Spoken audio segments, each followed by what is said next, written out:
He fed 2 orphan girls a warm meal, and 10 years later, a warship descended looking for him. The Kettle was the small kitchen counter at the far end of the lower trading concourse on Holland 9 station. 3 stools wide, a single grease-stained service window, 8 burners on a battered Brennari range, and a hand-lettered sign above the door that read, "In Common Galactic, hot meal 1 credit, no questions." Beck Calder owned the Kettle.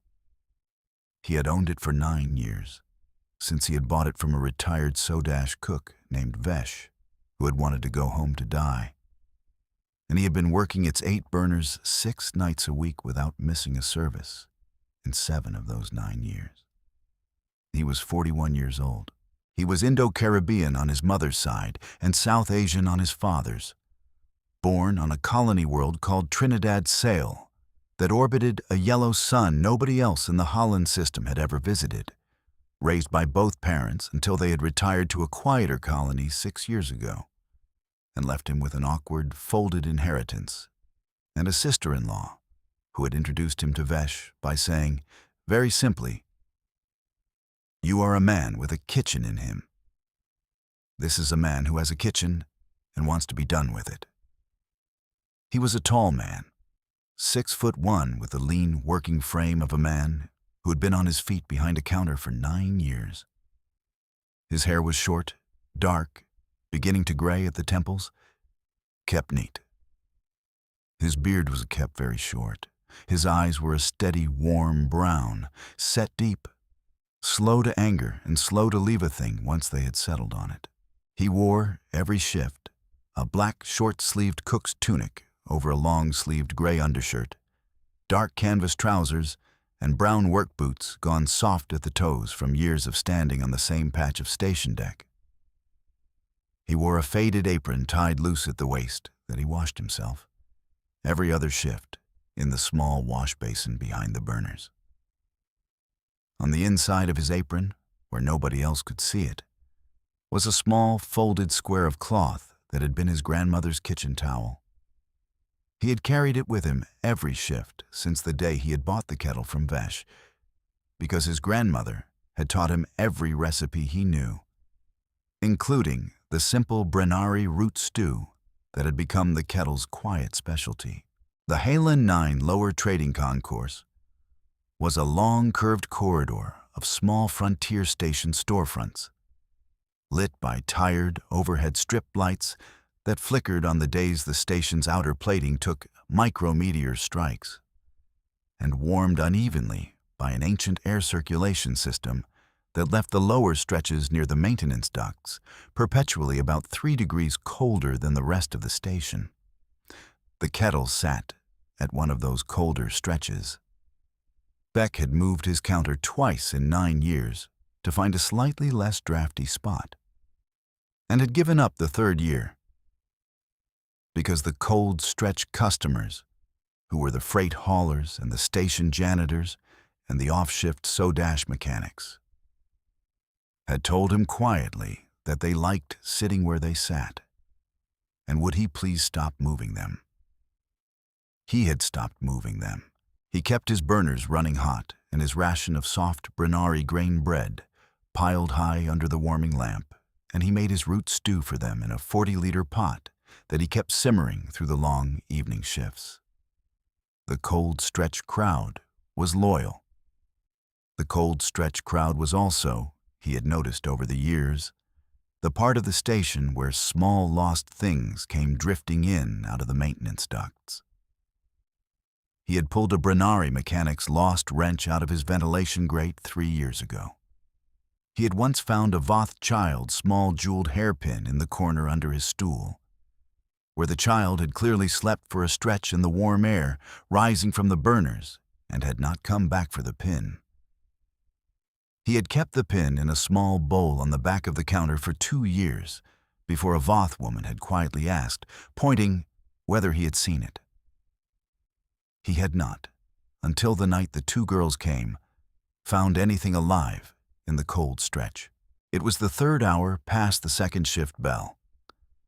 The cold stretch crowd had thinned out by then, the last freight hauler on his stool with the second half of a bowl of stew, the off-shift janitors gone home, the corridor very quiet under the tired flickering of the strip lights. Beck was wiping down the counter. He was about to set the back burner pot to low and start the long, careful pre-close routine he had built up over 9 years of cold stretch services. He looked up because something moved at the edge of his vision in the corridor, in the deep shadow under the broken strip light 15 meters down, where the maintenance duct grate met the deck. He looked up and he saw 2 small faces watching him. They were small. They were, even in the dim light, smaller than any kid he had served at the Kettle in 9 years. They were both alien, both sawdash, both the soft, pale, moonlight gray skin and the long, silver-gray hair, and the large, solemn, violet eyes of their species, both so thin under the dirt and the torn refugee shifts they wore that he could see the slim alien collarbones above the loose necklines. The older one stood maybe 4 feet tall. The younger one stood 3.5. They were holding hands. They were not eating. They were watching him eat set the pot, with the careful, patient attention of 2 children who had figured out, somewhere in the last several days, that watching food being put away by a man behind a counter was a slightly less painful thing to do than watching food be eaten by other people. The older one's chin was lifted faintly, in the small, precise sodash habit of trying to look unafraid. The younger one was holding the older one's hand very tight. Beck set the wiping cloth down on the counter. He did not speak loudly. He did not move quickly. He had learned, in 9 years of feeding the cold stretch, that small things in the cold stretch did not respond well to loud or quick. He came around to the front of the counter, slow, and he sat down on the 3rd stool, which was the one closest to the maintenance duct. And he made his frame as small as a 6'1" frame can make itself. He said, in the steady, warm voice he used to settle freight haulers who came in shaking from a hard shift, "The Kettle is open another 20 minutes. He said, "The back burner pot is full." He said, "The cold stretch service is 1 credit a bowl, and the cold stretch service is also free for kids who don't have a credit." He said, "You don't have to come in." He said, "But I am about to put away 2 big bowls of root stew for the night, and the stew is going to be warmer in your hands than in my fridge." He said it slow, the way his grandmother had taught him to talk to small wild animals on the kitchen porch of his colony childhood. He waited. The older one's chin lifted a 1/4 inch more. The older one looked at the younger one. The younger one looked at the older one. They had a small private exchange in soft, sibilant sodash that he did not understand. The older one made a small, careful nod. They came forward, hand in hand, the careful, slow walk of 2 children who had been watching adults for a long time before deciding which one to walk toward. And they stopped at the 2nd stool. The older one put both hands on the seat of the stool. She did not climb up on it. She said, in careful, learned common galactic, the cadence stiff with hunger and disuse, "May we eat at the door?" Beck shook his head. He said, "You may eat at the counter." He said, "The seat is warmer." He said, "The seat is also where I'd want to eat if I was you." The older one looked at him for a long beat. The violet of her eyes was very steady. She said, "May we share 1 bowl?" He shook his head again. He said, "No." He said, "The cold stretch service does not share bowls. The Kettle has been open 9 years, and the Kettle has never served a half portion." He said, 2 bowls or 1 bowl plus a piece of bread. He said, "You choose." The younger one whispered something to the older one. The older one's chin lifted again. The older one said, 2 bowls. Beck nodded. He stood up. He went around behind the counter. He served 2 large bowls of his grandmother's root stew, with 2 thick slices of soft Brennari grain bread on the side, 2 clay spoons, and 2 small clay cups of warm grain tea. He set them on the counter at the second and third stools. The girls climbed up. They began to eat. They ate slowly. They ate carefully. They ate everything, including the bread. Including the second small dipping of stew, Beck quietly slid onto each plate halfway through the first bowl, including the warm grain tea down to the leaves at the bottom. Beck sat across from them on the inside of the counter and did not speak again until they had finished. They finished in 23 minutes. Then the older one set her spoon down, lifted her chin in the small sodash acknowledgement of having been given a thing, and said, in the same careful, learned cadence, "Thank you." Beck said, "What is your name?" She said, "Yoon." She pointed to the younger. She said, "Lear." He learned the rest of it slow over the next 40 minutes, while the strip light flickered and the maintenance duct hummed and the 2 girls watched him, with the careful, patient attention of 2 children who had figured out it was safe enough.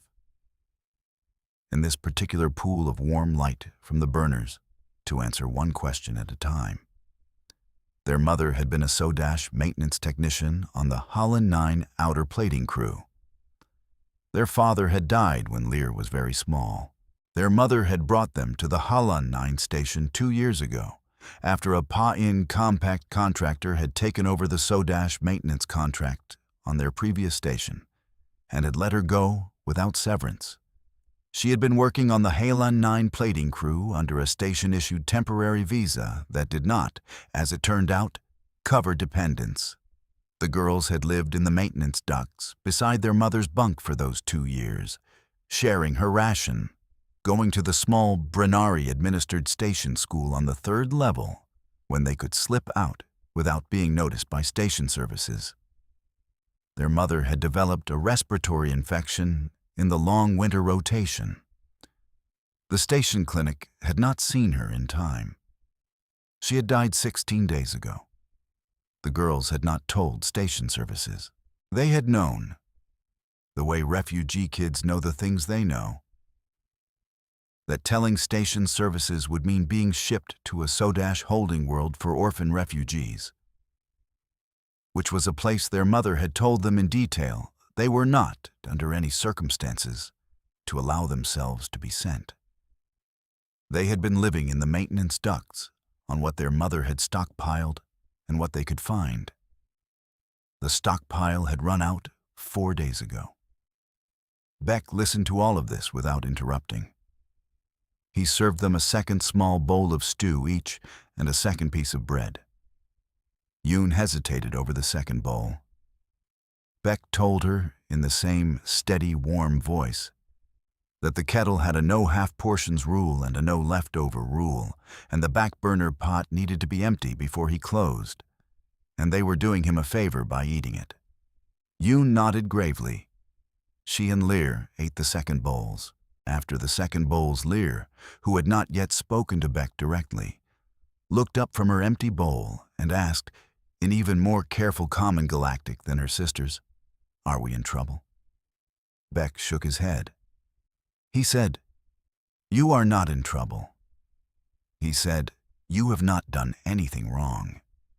He said, "You are 2 girls who lost their mother, and you came in out of the cold for a bowl of stew. And the only kind of trouble that is in this kitchen tonight is a man trying to figure out the best way to help you not get sent to a place your mother told you not to go to." Lear's chin lifted in the small sodash habit she had clearly learned from her sister. And the violet eyes went steady on his face, and she said, very soft, "My mother said you would be the kind." Beck blinked. He said, "Your mother said what?" Lear looked at Yoon. Yoon said, "Our mother told us before she went that if we got too cold to keep going, We should walk down the lower trading concourse to the cold stretch and find the human cook at the counter that did not turn anyone away. She said you would be the kind.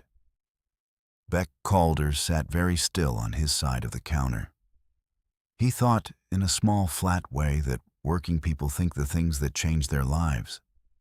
That he had been serving the cold stretch crowd for 9 years, and that he had never asked any of those 9 years what people said about him on the long shift down the corridor or in the bunks of the maintenance crews.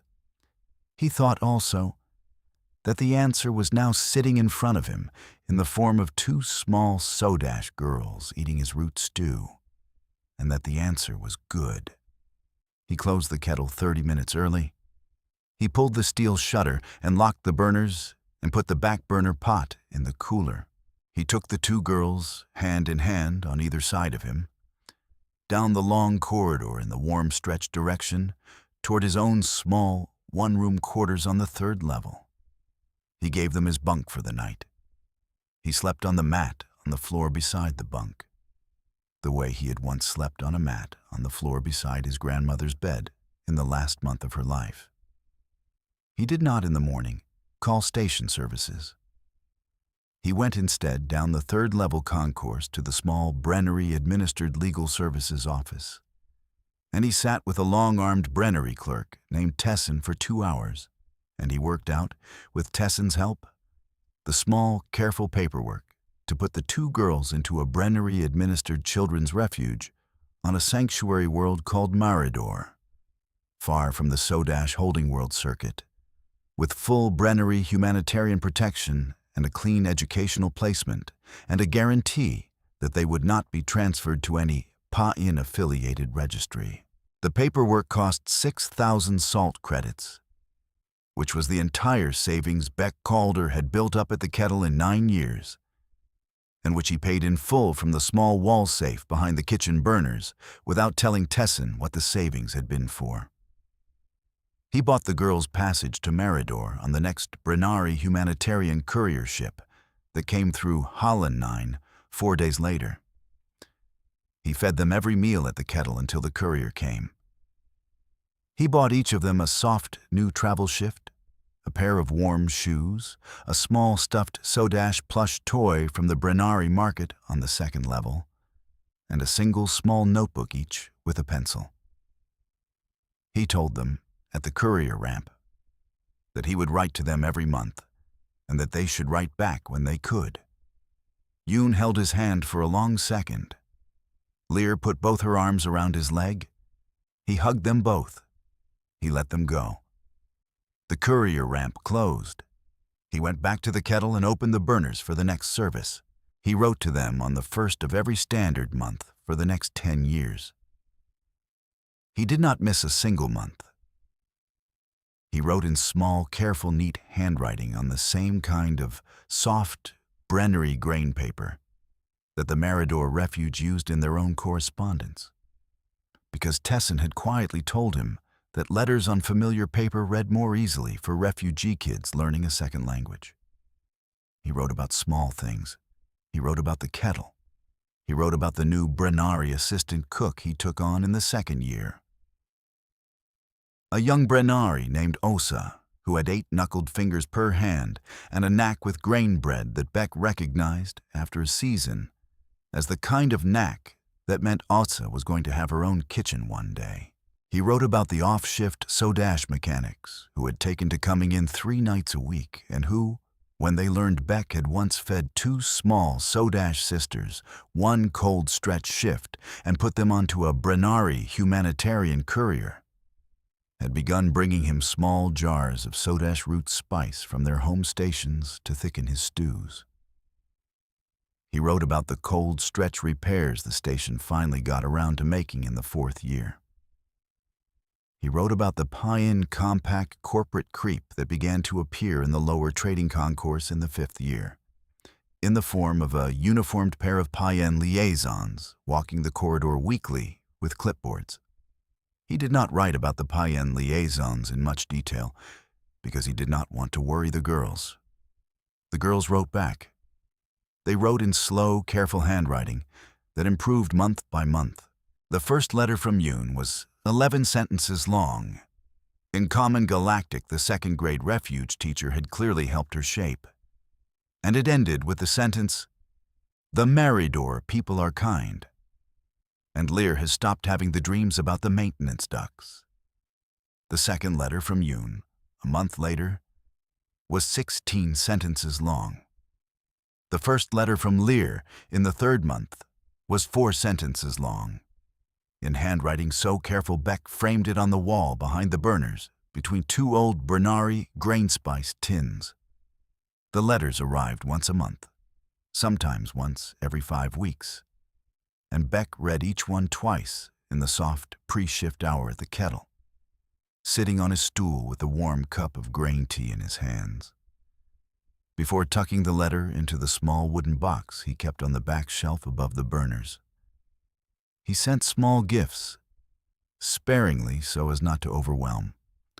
A small sodash root spice jar, a pair of plain hairbands, a storybook in Common Galactic about a Brennari mechanic and a sodash apprentice who fixed an old hauler together, a pencil case Yoon had said in one letter that she would like.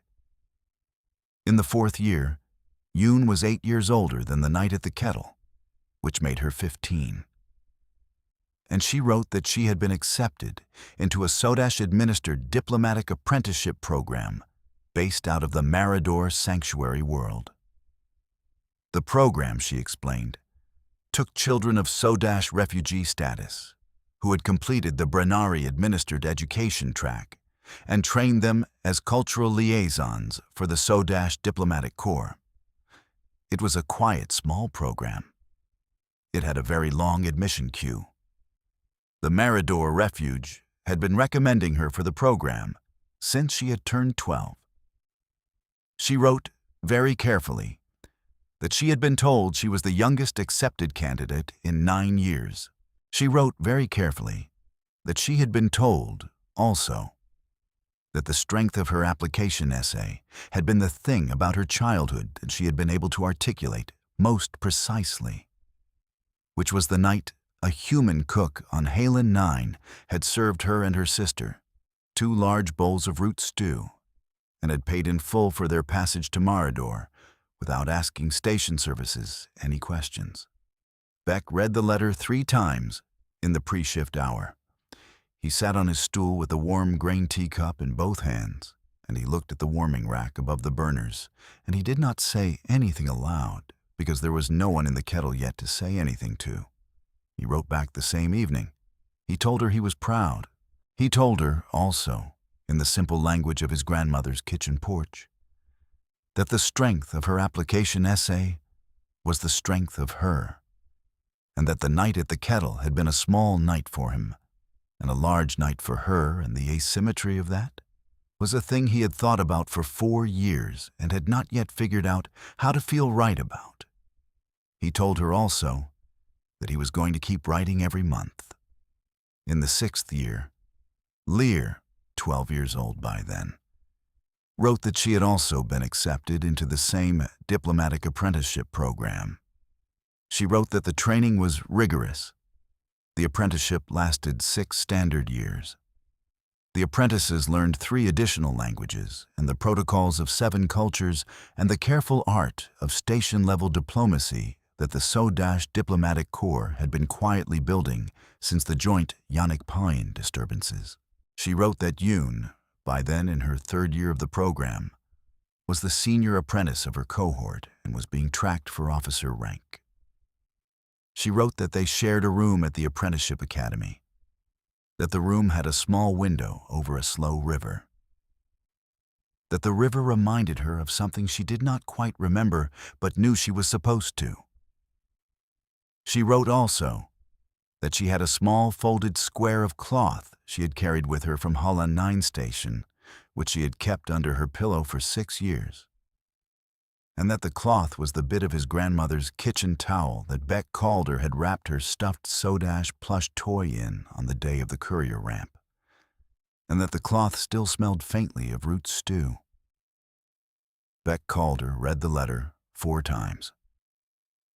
He held the small folded square of cloth on the inside of his apron in his left palm for a long stretch of the pre-shift hour. He wrote back the same evening that he was proud of her too, and that the bit of grandmother's kitchen towel had been the right thing to wrap a small alien plush toy in, and that it would be his honor if she kept it under her pillow for as many years as it kept the smell of his grandmother's stew. In the 8th year, the letters slowed. Yoon's monthly letter in the 8th year's 3rd month was short, 2 paragraphs, written in the slightly careful tone of a person in her first official posting who is not yet sure how much she is allowed to say. It said only that she had been deployed on a junior diplomatic mission and that she would be out of correspondence range for several months.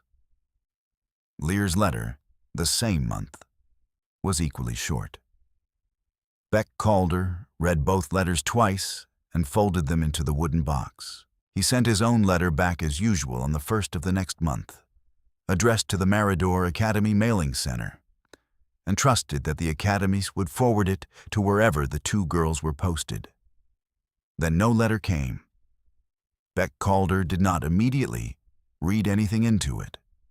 The Sodash Diplomatic Corps was famously silent during active deployments, and the Marador Academy Mailing Center had on at least 3 previous occasions held letters for 2 months because the carrier ship had been delayed. He sent his next monthly letter on time. The next letter did not come. The next letter after that did not come. By the 8th year's 10th month, he had not heard from either of the girls in 7 months. He sent a careful brief letter through Tessin at the Brennari Legal Services office on the 3rd level, just to confirm the academy still had his correspondence address. Tessin's reply was the only one he got. The academy had confirmed his address was correct, but the 2 apprentices in question were currently classified for the Diplomatic Corps' active register, which meant Tessin could not, by Brennari Sodash Treaty, request any further information. Beck Calder did not stop writing his monthly letters. He wrote them on the 1st of every month for the next 2.5 years, exactly the way he had written them for 8 years, putting them into the courier slot at the 3rd level Brennari mailing office, and trusting that they would be delivered if the girls were alive to receive them. He told himself, in the small, private way, a man tells himself the things he has to tell himself to keep working, that no news could be good news as easily as it could be the other thing, and that working people did not get to know in advance which kind of news was being held for them. He kept the kettle running. He took on a second Brennari assistant cook in the 9th year, a quiet young woman named Hesh who had come up from the Marador track herself. And he watched her work the bread bench the way Asa had once worked the bread bench. And he thought to himself, sometimes, in the long pre-shift hour, about the way working people came up the lower concourse and worked the same patches of station deck for 10 years and then went on. And he did not, in those long hours, allow himself to imagine the 2 girls. The pass-in compact corporate creep on the lower trading concourse, which had started in the 5th year as 2 liaisons with clipboards, had by the 9th year become a slow, careful effort to buy out the entire concourse, strip by strip. 3 of the older small businesses had been bought out and replaced with Pa-In branded chain storefronts. The Brennari shoe mender on the 3rd stool down had been offered a buyout and had refused. Beck Calder had been offered a buyout in the 9th year's 7th month by a young Pa-In liaison in a clean blue uniform, who had come into the Kettle in the early service hour and had introduced himself with practiced friendliness and had laid a small, slim contract on the counter. The contract had offered Beck Calder 72,000 salt credits for the Kettle, the brand, the cold stretch counter, and a non-compete agreement keeping him off the lower trading concourse for 10 years. Beck Calder had read the contract twice. He had given it back to the Pa-In liaison without signing. He had said, in the same warm, steady voice he had used to settle freight haulers, that he was not for sale. The liaison had laughed in the practiced, friendly way of people who handled refusals professionally. The liaison had said, "You will be in 6 months." The liaison had left the Kettle. The liaison had come back 4 times in the next 6 months with progressively higher offers and progressively less practiced friendliness. Beck Calder had refused each one. By the 10th year, he had begun to feel the pressure on the cold stretch in small, concrete ways. A Pa-Inn-affiliated chain restaurant had taken the storefront opposite the Kettle. The warming lamp current had been mysteriously cut to his counter twice in 3 months by station services. His Brennari grain bread supplier had come to him quietly to say that the Pa-Inn Compact had begun pressuring his supplier to drop independent customers. Beck Calder had not written any of this in his letters. He had kept writing about the Kettle and the cold stretch and the small things. He had not heard back in 2.5 years. He took on a small, careful list of small, careful habits across those 2.5 years of silence. He continued to read both girls' last short letters once a quarter in the pre-shift hour.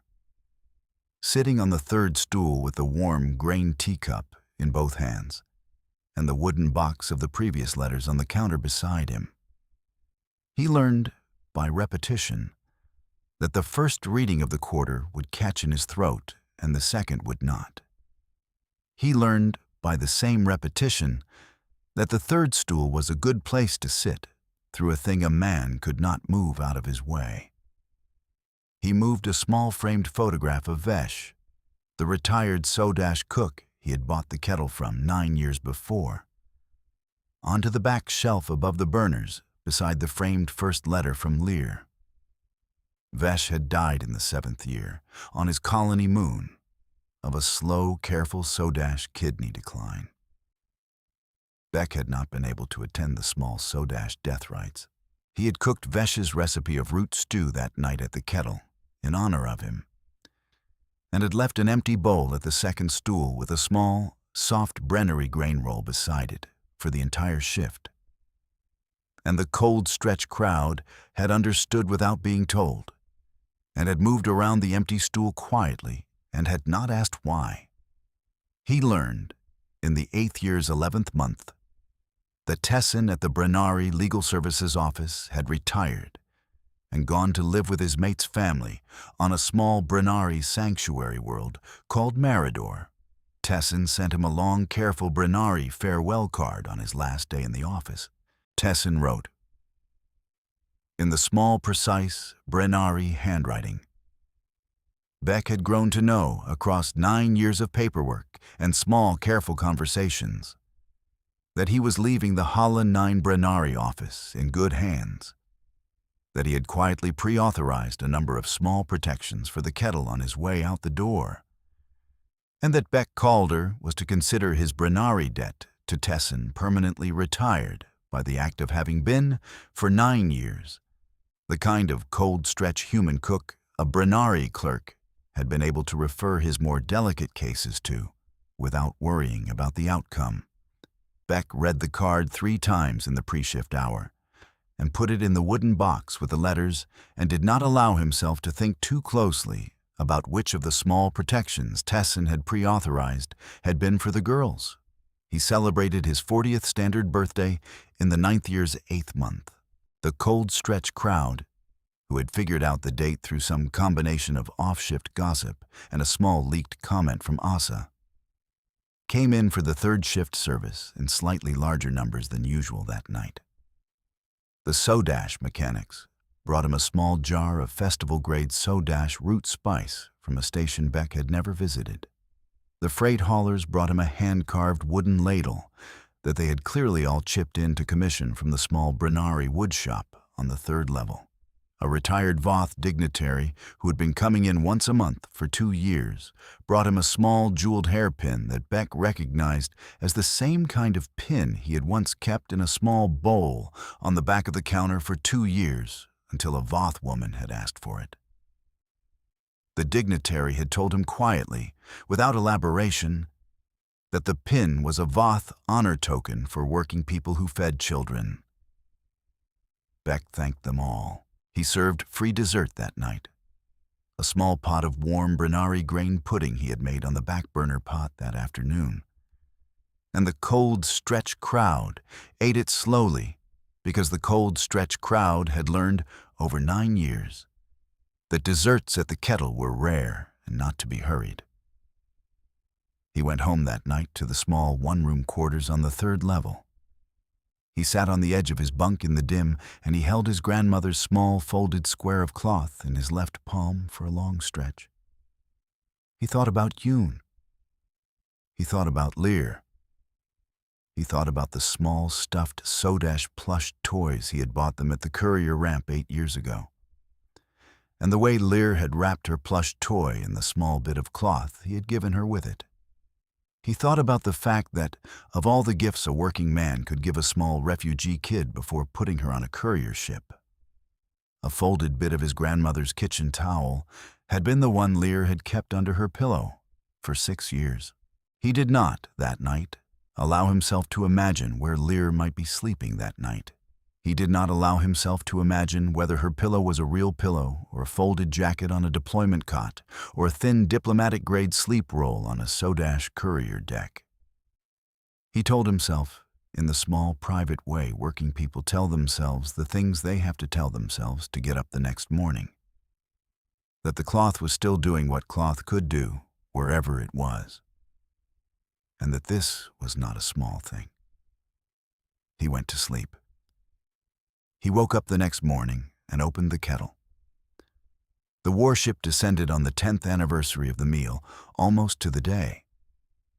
Beck Calder did not know that the warship was descending, because he was inside the kettle in the middle of the 3rd shift service, working his 8 burners at full heat with Hesh on the bread bench, and Asa back briefly to help with the festival week orders that had piled up over the previous quarter. He felt the station's outer plating shift before he heard anything. The Holland 9 station was old, and her gravity coupling resonance hummed at slightly different frequencies, depending on what kind of vessel was docking at her main exterior berth. And Beck had been on Holland 9 long enough to know the difference between a freight hauler resonance and a passenger liner resonance. He stopped, ladle in his hand, and he listened. The hum on the deck, through the soles of his soft brown work boots, was the lower, deeper resonance of a military-class hull. He had heard that resonance only once in 9 years, when a Brennari humanitarian frigate had docked for a refit. He set the ladle down. He looked at Asa. Asa, whose Brennari's sense of station resonance was sharper than his own, had already set down her grain loaf and was looking at the ceiling. Hesh said, "Soft. What is that?"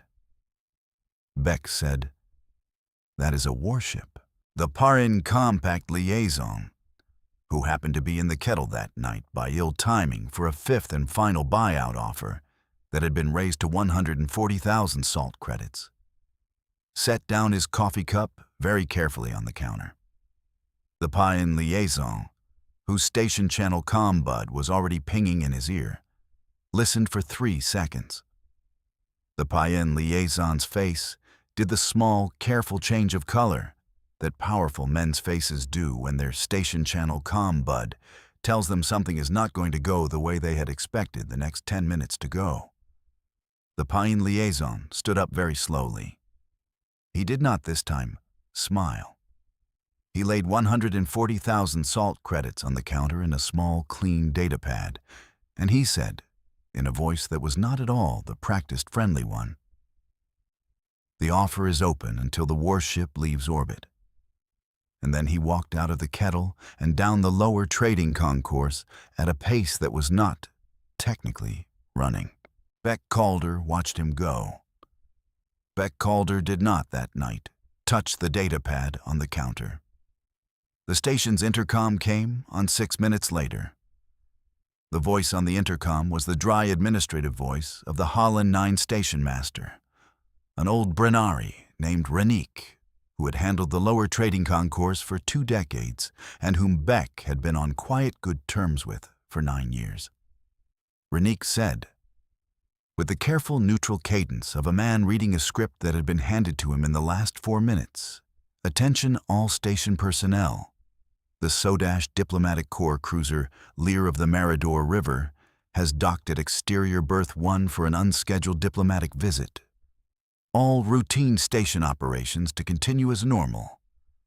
The Sodash Diplomatic Corps' officer in command will be conducting brief courtesy meetings on the lower trading concourse beginning at the 4th shift bell." Beck Calder set his ladle down again. He looked at the framed letter behind the burners. The 4-sentence first letter from Lear on the careful Brennari grain paper, the one he had tucked into the wood frame between 2 old Brennari grain spice tins 7.5 years ago. The framed letter was, at this moment, the only thing in the Kettle making any specific sense to him. The 4th shift bell rang at the 7th hour past 2nd shift. The lower trading concourse went very quiet. The Payin chain restaurant across from the Kettle, which had been planning to host its quarterly Payin Compact loyalty dinner that night, suddenly had an unannounced no-show problem with its dinner reservations. The strip light overhead, which had been flickering for the entire 9th year, mysteriously stopped flickering, as if the station's maintenance system had decided that this was the wrong night to have a flickering strip light over the Kettle. Beck Calder's burners ran hot and steady. He went out from behind the counter and he stood at the front of the Kettle with his apron on and his grandmother's small folded square of cloth in his left hand, and he watched the lower trading concourse. The first thing he saw was the honor guard. They came up the concourse 2 abreast. 6 tall Sodash officers in formal dark blue diplomatic uniforms, with the slim silver lattice of the diplomatic corps along the collars and a small braided silver cord at the right shoulder. They moved in the smooth, even pace of a unit that had drilled together. They stopped at the entrance to the cold stretch. Behind them came 2 figures. The first was tall. She was in her early 20s by his count, her soft, pale moonlight gray skin clear and bright in the now steady strip light. Her long silver gray hair woven into the formal braid of a Sodash Diplomatic Corps officer of the 2nd rank. Her violet eyes found his face at 50 meters. She wore the same dark blue uniform as the honor guard, but with a slim silver bar at the collar and a small bronze caduceus pin Beck did not recognize. She walked with the careful poise of a person who had been made tall by circumstance. The second was smaller. She was 19. Her silver gray hair was loose at her shoulders, her violet eyes the same solemn violet they had been in the cold corridor 10 years ago. She wore the lighter gray uniform of a Sodash Civilian Affairs liaison.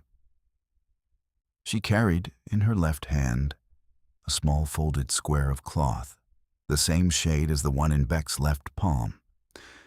They came up the concourse hand in hand, the way they had once held hands in the cold stretch under the broken strip light, and they stopped 3 feet from him at the front of the Kettle. The honor guard behind them stayed at parade rest. The lower concourse held its breath. Yoon of the Sodash Diplomatic Corps, 2nd rank, looked up at Beck Calder with the same chin lift she had used at the 2nd stool 10 years ago. And she said, in clear, careful common galactic that no longer had any of the stiffness of disuse in it, "May we eat at your counter?" Beck Calder, who had been in the cold stretch service for 9 years and had trained himself never to cry in front of a customer, laughed once, a small, wet laugh, and he stood aside. He said, "The seat is warmer." They sat at the 2nd and 3rd stools. He served them 2 large bowls of root stew with 2 thick slices of soft Brennari grain bread on the side, 2 clay spoons, and 2 small clay cups of warm grain tea. They ate slowly. They ate everything. The honor guard, at parade rest at the entrance to the cold stretch, did not move. Hesh, behind the bread bench, did not breathe. Ossa, on the back burners, kept ladling stew into the back burner pot without looking up, because looking up was going to undo her. The Pa-Yin chain restaurant across the corridor sat empty. When Yoon set her spoon down at the end of her bowl, the violet of her eyes had gone faintly damp at the corners. But the chin lift she gave him was the same one her mother had taught her in a maintenance duct on Halon 9 station 15 years before. She said, very quietly, "The Sodash Diplomatic Corps would like to formally thank you, Beck Calder, for the hot meal of 10 standard years ago." Beck said, in the warm, steady voice his grandmother had taught him. The kettle was open. Yoon said, "The kettle is the reason my sister and I are alive." Beck said, "The kettle is 1 credit a bowl, and free for kids who don't have a credit, and what happens after that is up to the kids." Lear, who had been very quiet, said, "Then we will pay you," Beck said. 2 bowls of root stew is 2 salt credits, and if you have grown up enough to sit at the counter and pay your own way, that is what the kettle takes. Yoon produced 2 salt credits from a slim diplomatic pouch on her belt and laid them on the counter. They were warm from her palm. Beck took them. He put them in the wall safe. He came back. He said, "What is the Warship for?" Yoon lifted her chin again. Yoon said, "The Warship is a courtesy stop on a Sodash Diplomatic Corps mission to the Halon 9 Lower Trading Concourse. The mission is twofold. The mission's primary objective is to formally invoke a Sodash Diplomatic Protective Writ over the Lower Trading Concourse and its independent businesses. In response to the Pa-In Compact's documented coercive buyout campaign over the last 3 years. The mission's secondary objective is to launch the Yunlir Refugee Initiative, a Sodash Diplomatic Corps program for the protection and education of multi-species orphan refugees on RIM stations, which has been authorized by the Sodash Council to be named for the 2 original recipients of an undocumented act of human kindness on Halon 9 Station 10 standard years ago. She said, "The second objective requires that the original benefactor be present at the launch ceremony, which is being held at the second shift bell on this station tonight." She said, "We have come to ask if you will attend." Beck Calder did not say anything for a full minute. He looked at Yoon, he looked at Lear. He looked for a long second at the Pa-In data pad still sitting on the corner of his counter with 140,000 salt credits on it. He picked the data pad up. He pressed the small reject icon. He set the data pad face down on the counter. He said, "I will attend." The Sodash Diplomatic Protective Writ over the Lower Trading Concourse was formally invoked at the second shift bell that night, in a small ceremony in the Halon 9 Station Master's office with Rennick in attendance, and 3 Pa-In Compact senior representatives sitting in stiff, polite silence on a bench against the wall.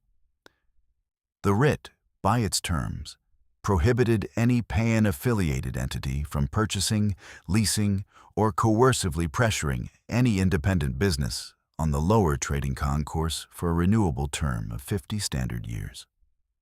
The Pa-In chain restaurant opposite the Kettle, as a particular case, was given 6 standard months to wind down its operations. The Yunlir Refugee Initiative was launched immediately afterward in a longer public ceremony in the Lower Concourse Plaza outside the Kettle, with Beck Calder at the front bench beside Yoon and Lear, in his cook's tunic and apron, holding his grandmother's small folded square of cloth in his left palm. The initiative's first concrete program was the establishment of a small protected refugee shelter on the 3rd level of Halon 9 Station, with a guaranteed referral pathway to the Marador Brennari Humanitarian Academy, fully funded by the Sodash Diplomatic Corps. The shelter was named, after a brief consultation that Beck did not attend, the Calder House. Beck Calder kept the kettle open for the rest of his working life. The Sodash Diplomatic Protective Writ held. The Pa-In chain restaurant across the corridor closed in 7 months. Was replaced by a small Brennari grain-bread bakery run by a young Brennari named Pesh, who had been one of Asa's apprentices. And the corner of the lower trading concourse settled into the long, quiet rhythm of a frontier station strip that had stopped being squeezed. The cold stretch crowd grew. The new strip lights, replaced by station services within a week of the writ, did not flicker. The warming lamp current did not get cut. The Brennari grain bread supplier kept supplying.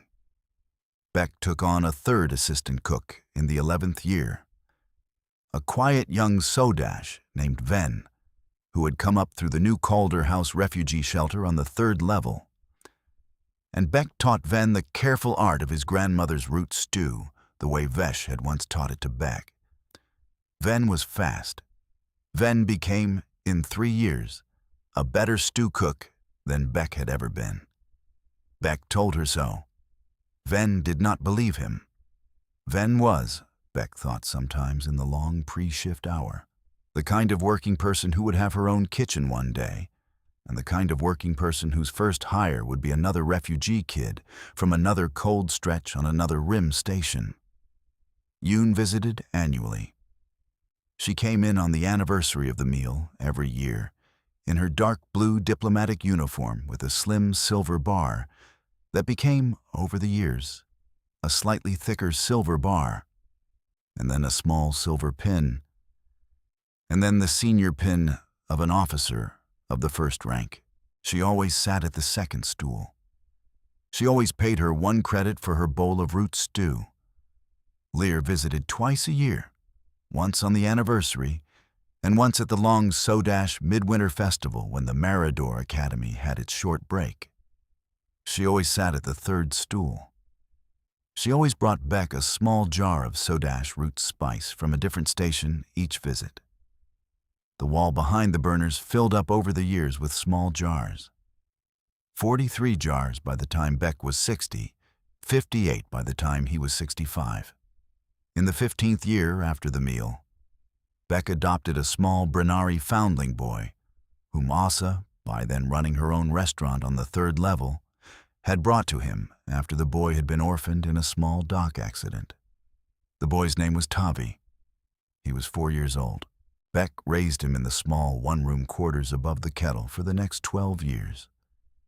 With Yoon and Lear's quiet input on what a Brennari boy needed, and with Hesh and Asa and Ven helping in the kitchen on the days Beck had to take Tavi to the small Brennari-administered school on the 3rd level. Tavi grew up in the warm dim of the kettle. Tavi learned to make root stew on his 6th standard birthday. Tavi went away, at 16, to a Brennari academy on Marador's sanctuary world, recommended by Yoon through a Sodish Brennari liaison program, and came back at 22 as a young Brennari mechanic with an interest in food service automation. Tavi never moved out of the kettle.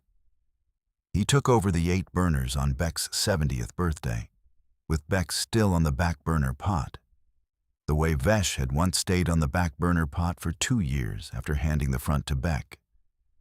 And Tavi ran the kettle for the next 30 years. Beck Calder died in the spring of his 78th year, in his own bed in the small 1-room quarters above the kettle, with Yoon at his right hand and Lear at his left, and Tavi sitting on the floor at the foot of the bed, reading the small wooden box of monthly letters out loud, one by one, all 128 of them, in the order they had been received over 15 years. The reading took 3 days. Beck slipped quietly the morning after the last letter was finished. Yoon, by then a senior diplomat of the 1st rank, gave a small, short eulogy at the lower concourse plaza outside the kettle. She said, very simply, in clear, careful common galactic that no longer had any of the stiffness of disuse in it, my mother told us before she went. That if we got too cold to keep going, we should walk down the lower trading concourse to the cold stretch and find the human cook at the counter that did not turn anyone away. She said you would be the kind. You would be the... She said my mother was right about a great many things in her life, but the rightest she ever was about him. The lower concourse plaza was full. Hesh and Osa and Ven and Pesh and Tavi were there.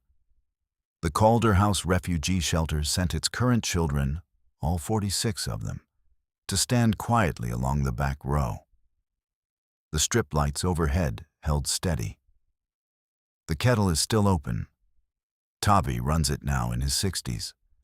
The wall behind the burners has 81 small jars of sodash root spice on it. The framed first letter from Lear is still between the two old Brennari grain spice tins. The grandmother's small folded square of cloth is in a small carved wooden box on the back shelf, beside Beck's apron, which has not been moved. The cold stretch crowd still comes. The cold stretch service is still 1 credit a bowl, free for kids who don't have a credit. The Posh Inn Compact has not approached the lower trading concourse in 35 years. He had not, in any sense, an outsider could have measured, been a hero. He had only opened a counter and kept a back burner pot full, and served 2 large bowls of root stew to 2 small girls who had walked out of the cold stretch one night, because their mother had told them where to go.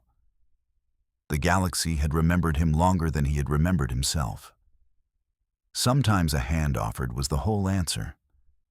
Sometimes a bowl of stew slid across a counter to a kid who did not have a credit was the whole answer. The cold stretch was warm. The kettle was open. The lights did not flicker. He had been enough. That had been enough. That had, in the end, been everything.